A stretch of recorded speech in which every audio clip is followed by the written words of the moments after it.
அம்மா நொஸ்டோ சேனல் நேயர்கள் அனைவருக்கும் அன்பான வணக்கம். இந்த வீடியோவுல ஆனி மாதம் எப்படி இருக்க போகுது அப்படிங்கறத பத்தி தான் தெரிஞ்சுக்க போறோம். இந்த ஆனி மாதத்துல கிரக நிலைகள் எப்படி இருக்கு, கிரக மாற்றங்கள் என்ன நடக்கும், இந்த ஆனி மாதம் 1ஆம் தேதியிலிருந்து 32ஆம் தேதி வரைக்கும் இருக்குது. ஆங்கில மாதத்துக்கு ஜூன் மாதம் 15ஆம் தேதியிலிருந்து ஜூலை மாதம் 16ஆம் தேதி வரைக்கும் இந்த ஆனி மாதம் அப்படிங்கிறது இருக்குது. இந்த மாதத்தோட கிரக நிலைகளை பார்த்தோம் அப்படின்னா மிதுன ராசியில சூரியன் சஞ்சரிக்கக்கூடிய மாதம் தான் இந்த ஆனி மாதம். அப்ப சூரியன் மிதுன ராசியில சஞ்சரிக்க போறாரு. செவ்வாய் சிம்ம ராசியில இருக்கிறாரு. புதன் மிதுன ராசியில 8ஆம் தேதி வரைக்கும் இருக்கிறாரு. அதன் பிறகு கடகராசிக்கு போறாரு. சுக்கிரன் மேஷ ராசியில ஆனி மாதம் 15ஆம் தேதி வரைக்கும் இருக்கிறாரு. அதன் பிறகு ரிஷப ராசிக்கு போக போறாரு. குரு பகவான் மிதுன ராசியில இருக்கிறாரு. சனி பகவான் மீன ராசியிலையும், ராகு கும்ப ராசியிலையும், கேது சிம்ம ராசியிலும் இருக்கிறாங்க. இந்த மாதத்துல குரு, சூரியன், புதன் ஆகிய 3 கிரகங்களுடைய கூட்டணி அப்படிங்கிறது மாதத்தின் தொடக்கத்துல இருக்குது. ஆனி மாதம் 8ஆம் தேதி தான் புதன் கடகராசிக்கு போறாரு. செவ்வாய் கேது கூட்டணி சிம்ம ராசியில இருக்குது. செவ்வாயோட பார்வை அப்படிங்கிறது சனி பகவான் மீதும் ராகு பகவான் மீதும் விழுது. இந்த மாதம் முழுவதுமே கிரகங்களோட அமைப்பு அப்படிங்கிறது இப்படித்தான் இருக்குது. நவகிரகங்களுடைய மாற்றத்தால காலச்சக்கரத்தின் 12 ராசிக்காரர்களுக்கும் எப்படிப்பட்ட பலன்கள்லாம் கிடைக்க போகுது அப்படிங்கறத விரிவாவே தெரிஞ்சுப்போம். கும்ப ராசிக்காரர்களுக்கும் கும்ப லக்னத்தில் பிறந்தவர்களுக்கும் இந்த ஆனி மாதம் எப்படி இருக்க போகுது அப்படின்னு தான் தெரிஞ்சுக்க போகிறோம். மன உறுதி அதிகம் கொண்டவங்க தான் இந்த கும்பராசிக்காரர்கள். உங்கள் ராசி அதிபதி சனி பகவான் 2ஆம் வீட்டில் இருக்கிறார். உங்கள் ராசியிலேயே ராகு இருக்கிறாரு. குரு பகவான் உங்கள் ராசிக்கு 5ஆம் இடத்துல இருந்து உங்கள் ராசியை பார்க்குறாரு. அப்போ நல்ல பலனை கொடுக்க போகிறாரு. மன சங்கடங்கள் ஓரளவு குறைஞ்சி சற்று நிம்மதி கிடைக்கக்கூடிய மாதமாக இந்த ஆனி மாதம் அப்படிங்கிறது இருக்க போகுது. உங்கள் ராசிநாதன் சனி தனம்பாக்கு குடும்பஸ்தானம்னு சொல்லக்கூடிய 2ஆம் இடத்துல சஞ்சரிக்கிறாரு. அப்போ பணம் எவ்வளவு வந்தாலும் செலவு அதிகமாக இருக்கும். கொடுக்கல் வாங்கல் சார்ந்த விஷயத்தில் ரொம்ப கவனத்தோடு இருக்கணும். வாக்குறுதி கொடுக்கும் பொழுது ஒரு முறைக்கு பல முறை யோசித்து கொடுக்கறது நல்லது. குடும்பஸ்தானத்துக்குள்ள ராகு இருக்கிறதால ஏதாவது ஒரு பிரச்சனை அப்படிங்கிறது இருந்துக்கிட்டே இருக்கும். கணவன் மனைவிக்குள்ளேயோ, தாய் தந்தையர்களுக்குள்ளேயோ, பிள்ளைகளுக்கும் உங்களுக்குமோ ஏதாவது ஒன்று அப்பப்போ அப்படியே சின்ன சின்ன பிரச்சனை அப்படிங்கிறது வந்துக்கிட்டே இருக்கும். உடல் ஆரோக்கியத்திலையும் சின்ன சின்ன பிரச்சனை அப்படிங்கிறது இருந்துக்கிட்டே இருக்கும். இந்த மாதத்தில் குருவோட பார்வை அப்படிங்கிறது உங்கள் ராசியின் மீது விழுது. அப்போ எந்த காரியமாக இருந்தாலும் திட்டமிட்டு நீங்கள் செய்ய முடியாது. திடீர் விரயங்கள் அப்படிங்கிறது வரலாம். எதிரிகளுடைய பலம் அப்படிங்கிறது கூடுதலாக இருக்கும் பொழுது உங்களுடைய வளர்ச்சியிலையும் சின்ன சின்ன தடைகள் அப்படிங்கிறது இருக்கணும். எந்த காரியத்தை நீங்கள் செய்வதாக இருந்தாலும் யோசித்து செய்யக்கூடிய மாதமாக இந்த ஆனி மாதம் இருக்கும். கும்பராசிக்காரர்களுக்கு ராகு உங்கள் ராசிலேயே இருக்கிறதால உங்களுடைய எண்ணங்களை நீங்கள் மிகவும் உயர்வாக வச்சுக்க முயற்சி பண்ணணும். மிகப்பெரிய இலக்கை வைத்து நீங்கள் ஓடிக்கிட்டே இருக்கிறதா நல்லது. நீங்கள் செலுத்தும் கடின உழைப்புக்கான அங்கீகாரம் பலன் அப்படிங்கிறது நிச்சயம் கிடைக்கும். உங்களுடைய ராசிக்கு 3ஆம் இடத்துல சுக்கிரன், 5ஆம் இடத்துல சூரியன் இருக்கிறதும், சூரியனோடு குரு இணைஞ்சு சந்தரிக்கிறதும் உங்களுக்கு அதிர்ஷ்டத்தை கொடுக்கும். அதே மாதிரி புதிய கடன்கள் வாங்கக்கூடிய வாய்ப்பு அப்படிங்கிறது இந்த மாதத்தில் இருக்குது. சின்ன சின்ன விஷயங்களுக்காக உடல்நிலை சம்பந்தமாகவோ அல்லது திடீர்னு வரக்கூடிய சுப செய்திகளுக்காகவோ சுப செலவுகளுக்காகவோ நீங்கள் வாங்க வேண்டிய சூழ்நிலை அப்படிங்கிறது வரும். 5ஆம் இடத்தின் அதிபதியான புதன் பகவானும் உங்களுக்கு அங்கேயே இருக்கிறாரு. அப்போ புதன் பகவான் இருக்கிறதால உங்களுக்கு அற்புதமான மாற்றங்களை ஏற்படுத்துவார். சுபகாரிய தடை அப்படிங்கிறது நீங்கும். குழந்தை பாக்கியம் இல்லாதவர்களுக்கு குழந்தை பாக்கியம் கிடைக்க போகுது. சொத்து வாங்கக்கூடிய யோகம் கூட இருக்குது. கும்பராசிக்காரர்களுக்கு 7ஆம் அதிபதி 11ஆம் இடத்துல இருக்கிறதால எடுத்த காரியங்களில் வெற்றி அப்படின்னு தான் சொல்லணும். காதல் உறவில் இருந்தவர்கள்லாம் திருமண உறவாக மாறும். காதல் உறவுக்கு பெற்றோர்களுடைய சம்மதத்தை வாங்க கடுமையான போராட்டத்தை சந்திப்பீங்க. தாயாரோட உடல் ஆரோக்கியத்தில் இருந்துட்டு வந்த பிரச்சனைகள் விலக போகுது. புதுசாக நிலம், வீடு, வண்டி, வாகனம், நகைகள் வாங்குவதற்கான வாய்ப்புகள் எல்லாமே இந்த மாதத்தில் அதிகம்.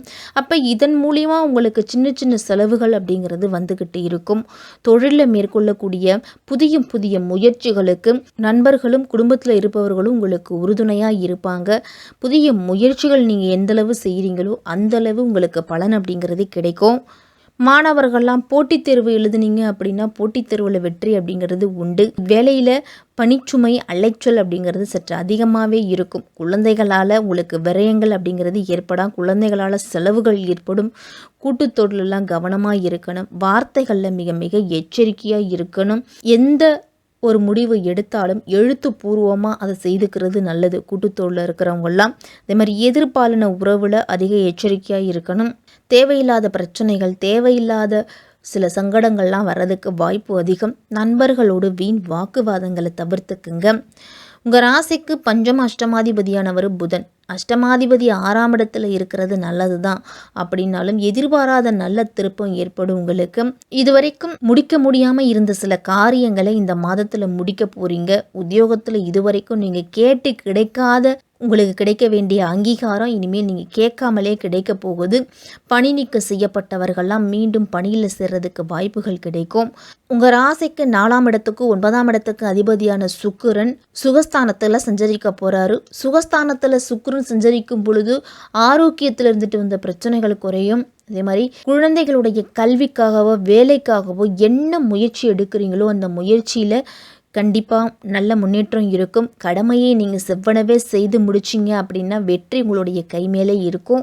இதுவரைக்கும் மற்ற சகோதரர்கள் மீது காட்டிய பாசத்தை இனிமேல் அவங்க உங்களிடம் காட்டுவாங்க. அப்போ சகோதரர்களுக்குள்ள ஒற்றுமை அப்படிங்கிறது இருக்கும். இதில் உங்களுடைய சுறுசுறுப்பான செயல்பாடு அப்படிங்கிறது மற்றவர்களை ஆச்சரியத்தில் ஆழ்த்த போகுது. இந்த மாதம் முழுவதுமே சிம்மராசியில் சஞ்சரிக்கக்கூடிய செவ்வாய் கும்பராசியில் இருக்கக்கூடிய ராகுவை பார்க்குறாரு. அதே நேரத்தில் குருவோட பார்வையும் ராகு மீது விழுவுறதால ராகுவால் பெரிய பாதிப்பு அப்படிங்கிறது இருக்காது. அந்தளவு பிரச்சனைகள் வந்தாலும் அதை எதிர்கொள்ளக்கூடிய மன பக்குவம் அப்படிங்கிறது கும்பராசிக்காரர்களுக்கு கிடைக்கும். கூட்டுத்தொழில் இருக்கிறவங்கெல்லாம் விலகி தனித்து இயங்கலாமா அப்படின்னு சிந்திப்பீங்க. கொடுக்கல் வாங்கல நிறைய பாக்கி அப்படிங்கிறது தேங்கியே இருக்கும். உடன்பிறப்புகளால் சில செலவுகள் அப்படிங்கிறது வரலாம். இந்த மாதத்தில் நண்பர்கள்லாம் ஒரு சில காரியங்களை செய்து தருவதாக சொல்லி கடைசி நேரத்தில் பின்வாங்குவாங்க. தொழில் வியாபாரம் செய்கிறவங்களுக்கெல்லாம் தடைகள் அப்படிங்கிறது அதிகரிக்கிறதால செலவுகள் அப்படிங்கிறது இருக்கும். நஷ்டம் ஏற்படாமல் இருந்தாலே இந்த மாதத்தில் உங்களுக்கு பெரிய ஒரு முன்னேற்றம் தான். உத்தியோகத்தில் இருக்கிறவங்களாம் மேலதிகாரிகளையும் சக ஊழியர்களாலையும் ஒரு சில பிரச்சனைகள் அப்படிங்கிறது இருந்துக்கிட்டு இருக்கும். உங்களோட கொடுக்கப்பட்ட வேலைகளை மற்றவர்களிடம் ஒப்படைக்க வேண்டாம், நீங்களே செய்து முடிங்க. மற்றவர்களிடம் ஒப்படைப்பதன் மூலம் ஒரு சில பிரச்சனைகள் அப்படிங்கிறது வரும். மாணவர்கள்லாம் உங்களுடைய இலக்கை அடையிறதுக்கு கடுமையான போராட்டத்தை சந்திக்க போகிறீங்க. கும்பராசி மாணவர்கள் பெண்களுக்கெல்லாம் விரயங்கள் அப்படிங்கிறது அதிகரிக்கும். ஒரு சிலருக்கெல்லாம் வீடு மாற்றம் அப்படிங்கிறது இனிமை தரும் விதத்தில் தான் இருக்கும். உங்களுடைய வாழ்க்கையை அடுத்த கட்டத்துக்கு எடுத்து செல்வதற்கு பல நல்ல அனுபவம் அப்படிங்கிறது கிடைக்கும் இந்த மாதத்தில். அதனால் தன்னம்பிக்கை அதிகமாக இருக்கும். அதே நேரத்தில் பிரச்சனைகளும் உங்களுக்கு கூடவே இருக்கும். உணர்ச்சி வசப்படுவதை முடிஞ்ச வரைக்கும் குறைச்சிக்கணும்.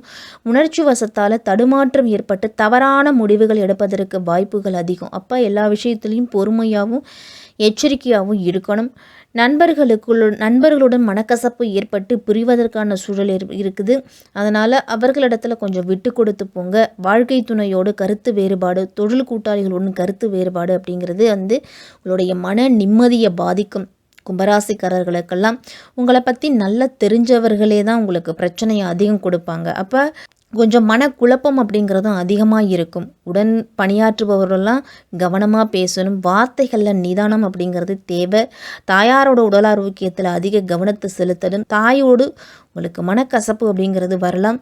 கூடா நட்பு தேவையில்லாத விஷயங்களில் தலையிடுவதால் சட்ட சிக்கல்களை சந்திக்க வேண்டி இருக்கும். அதனால் ஒரு சில நேரத்தில் அவமானம், மரியாதை குறைவு இதெல்லாமே உங்களுக்கு ஏற்படலாம். நிலம் சார்ந்த முதலீடுகளால் ஒரு சில பிரச்சனைகள் வரும். முதலீடு சார்ந்த விஷயத்தில் மிகுந்த எச்சரிக்கையோடு இருக்கணும். பூர்வீக சொத்தில் பிரச்சனை அப்படிங்கிறது அதிகரிக்கிறதுக்கு வாய்ப்பு இருக்குது. பணம் கொடுக்கல் வாங்கல் விவகாரத்தில் எச்சரிக்கையாக இருக்கணும். நெருங்கிய உறவுகள் கூட உங்களை ஏமாற்றுறதுக்கு வாய்ப்பு இருக்குது. அப்போ உரிய ஆவணங்களோடும் சாட்சிகளோடும் பணம் கொடுக்கல அப்படின்னா அந்த பணத்தை வாங்குறது ரொம்ப ரொம்ப கஷ்டமாக இருக்கும். இந்த காலத்தில் யாரையுமே நம்ப வேண்டாம். கும்பராசிக்காரர்கள் இளைய சகோதரர்களோடும் மூத்த சகோதரர்களோடும் பகை அப்படிங்கிறது ஏற்படும். குடும்பத்தில் வீண் வாக்குவாதத்தை தவிர்த்துக்கிட்டீங்க அப்படின்னா இந்த ஆனி மாதம் ஓரளவு உங்களுக்கு நல்லதாக இருக்கும். முடிஞ்ச வரைக்கும் சகோதரர்கள் சகோதரிகளிடலாம் விலகி இருக்கிறது நல்லது. அப்போ தான் பிரச்சனைகள் அப்படிங்கிறது சற்று குறையும் உங்களுக்கு. இந்த மாதம் சனிக்கிழமை தோறும் சனி பகவானை வழிபட்டுட்டு வாங்க. ஏன்னா பாத சனி அப்படிங்கிறது கும்பராசிக்காரர்களுக்கு இருக்குது. அப்படியே கோயிலுக்கு போக முடியல அப்படின்னா தினமும் காலையில் எழுந்து குளித்து முடிச்சுட்டு சாப்பிட்றதுக்கு முன்னாடி காக்கைக்கு சிறிதளவு அன்னத்தை வச்சுட்டு உணவை வச்சுட்டு அதன் பிறகு சாப்பிட்டுட்டு உங்களுடைய இஷ்ட தெய்வத்தையும் குல தெய்வத்தையும் மனதார நினச்சி கும்பிட்டுட்டு உங்களுடைய அன்றாட பணிகளை தொடங்குங்க.